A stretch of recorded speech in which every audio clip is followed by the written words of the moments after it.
3, 2, 1, go.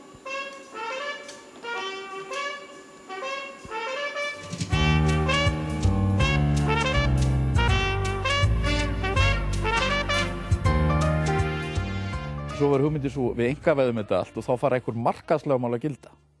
En vandinn er sá að markaðslögmálin fóru ekki að gilda vegna þess að bankarnir og allt draslið var einkavætt í hendurnar á vinunum, á klíkunum. Og sem að síðan bjuggu til svona sérstakt bankakerfi fyrir sig, þar sem þeir gátu lána sjálfum sér, bara fjárhæðirnar voru allt í orðnar miklu stærri.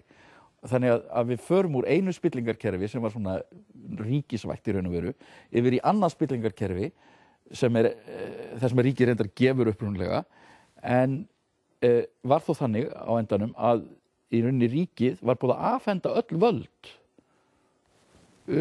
fjármálumönnum. Í rauninni var það sem var á seyði á Íslandi frá 2003 til 2008 að það var búið að afhenda öll völd í landinu fjármálumönnum.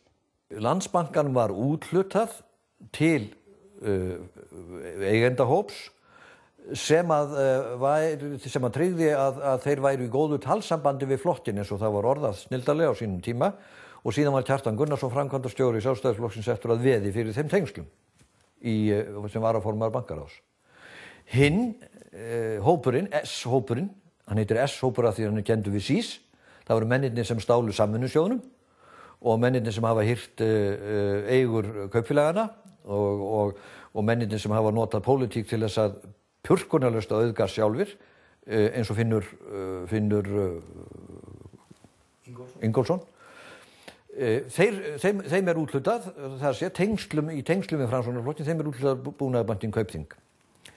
Þetta er siðlaus stjórnsýsla. Og ég verð að segja ykkur það að það var ekki spilling í sambandi við þessa sölu.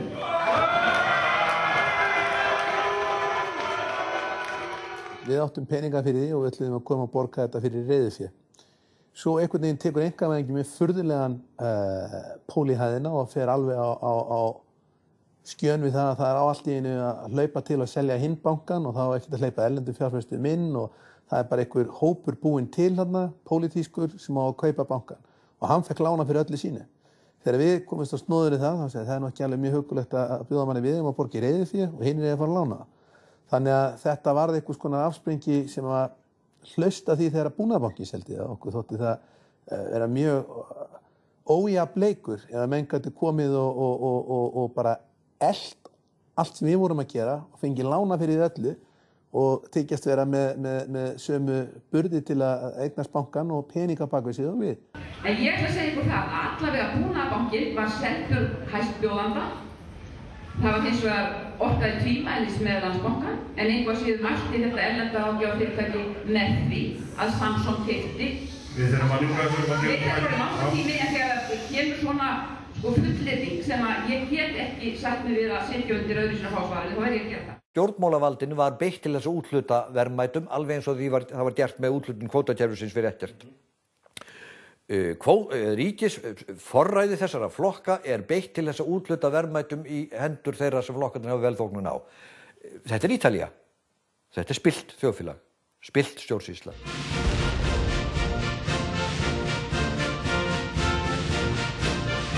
Hjá mér er Árni Sigfússon, bæjarstjóri. Árni, þessi tengsl, eru þau ekki allavega óheppileg?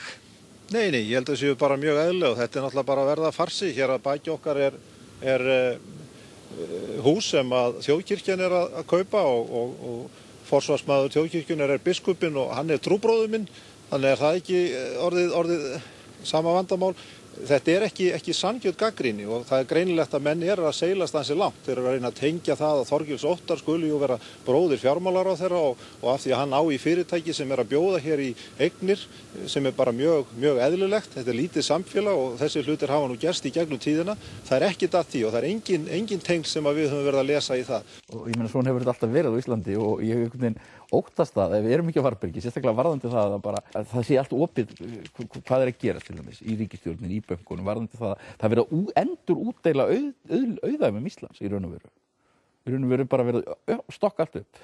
Og ég óttast það að það verður það myndist þetta ný auðstétt sem verður engu veikar en svo þær fyrri og alveg svona til í að vera spilt. Til í að vera spilt og með okkur kannski áfram í þetta sé ég óttast um.